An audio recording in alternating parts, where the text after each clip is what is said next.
एक आदमी तो बुराई के रास्ते पर चल रहे हैं, वो लोग विरोध करेंगे ही। और मैं एक और बात कहता हूँ, और जो सच्चे लोग हैं उनको भी पूरी बातों का विरोध करना ही चाहिए। महर्षि स्वामी दयानंद सरस्वती कहते हैं, धर्मात्मा चाहे कितना ही दुर्बल क्यों ना हो, उसका साथ देना चाहिए, उसका सम्मान करना चाहिए, और अन्यायकारी चाहे चक्रवर्ती सम्राट भी क्यों ना हो, उसका विरोध करना चाहिए। ये लोग ऐसे हम भी झूठ का विरोध कर रहे हैं,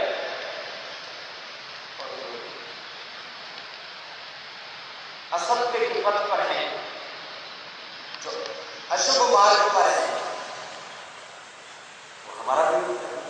तो आपको कहां कहां कठिनाई आती है कि जहां आप दो तरह का युद्ध होता है, जंग होता है, और इसी को देवासुर संग्राम है, हमारे भीतर की चल रही है, बाहर भी होता है।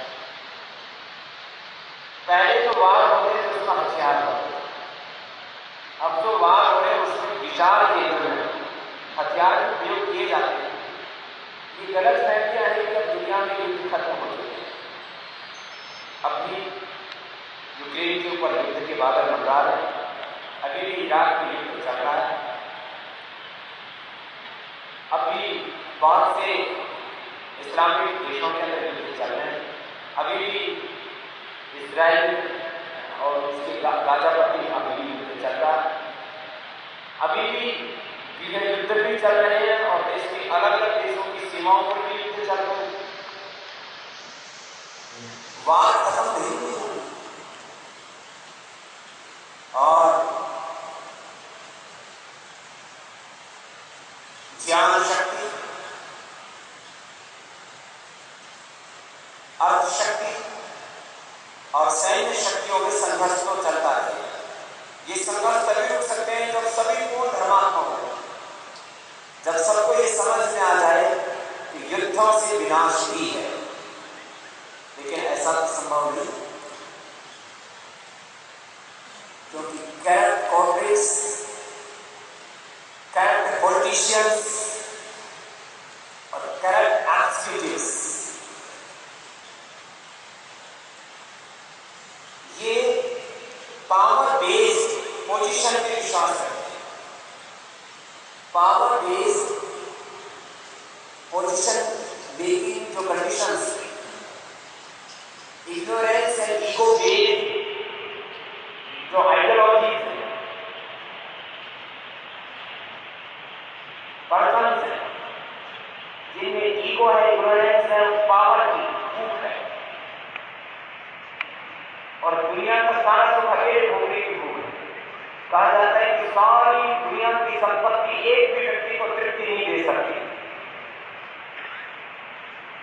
और जितने आज दुनिया के लोग हैं इससे 10 गुने भी हो जाए तो भी जितने संसाधन हैं तो बड़ी विचित्र स्थितियां हैं।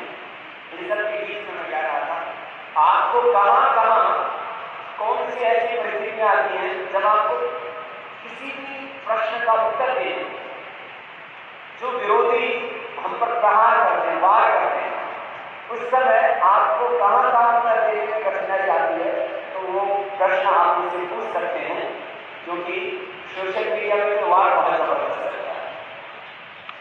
ये तो बड़े इशू मैंने कहे, जैसे मैं संयम की बात करता हूं और मैं कहता हूं कि भाई जो है फ्री सेक्स ठीक नहीं है,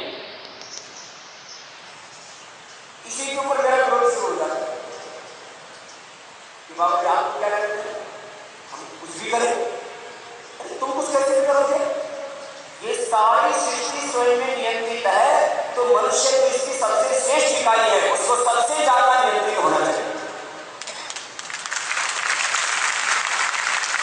अरे पशु भी स्वयं में नियंत्रित है, ये पेड़, ये पौधे, ये सूरज, ये चांद, ये धरती, सब कुछ स्वयं में नियंत्रित है, अनुशासित है, सेल्फ डिसिप्लिन में रहते हैं।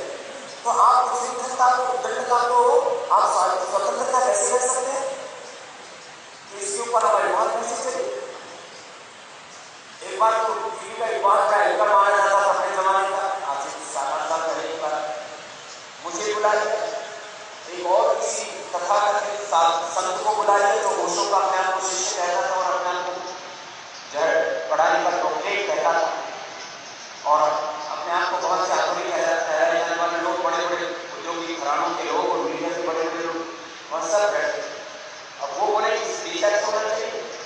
मैं कहता हूं कि पहले विवाह से पूर्व और विवाह के उपरांत भी पर स्त्री गमन पर पुरुष गमन की बात है, अधर्मी हमारी संस्कृति नहीं है, एक सभ्य समाज का लक्षण नहीं है।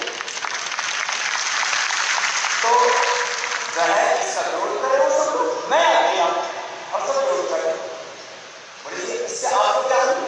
तो मुझे कोई हानि नहीं, कोई लाभ नहीं। आपने मुझसे पूछा, जो सत्य मुझे प्रतीत होता है अपने अनुभव से, अपने पूर्वजों के अनुभव से और इस सृष्टि के इस अस्तित्व में जो भी मुझे शुभ प्रतीत होता है वो मैंने कह दिया। आपने मुझे बुलाया, इससे मैंने कहा, मैंने कोई जबरदस्ती का ओपिनियन नहीं दिया। आपको स्वीकार, मैंने कहा आप मुझे नहीं, आपके बच्चों को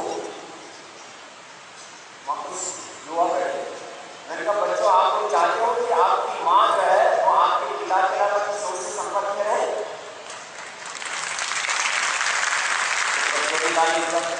बाबा जी हम आपके साथ। मैंने कहा तुम्हारा पिता किसी अन्य, तुम्हारी माँ के अलावा किसी अन्य से प्रेम करे, उनसे शरीर संबंध स्थापित करे, सब बच्चे मेरे पक्ष फिर भी माने नहीं। मैंने कहा तुम्हें दिक्कत नहीं है, तुम तो पकड़ाए हो, पागल पकड़े वाले करते हो, तुम्हारे बच्चों को दिक्कत है। मैंने कहा आगे होने वाली औलादों को ये नहीं पता लगेगा उनका बाप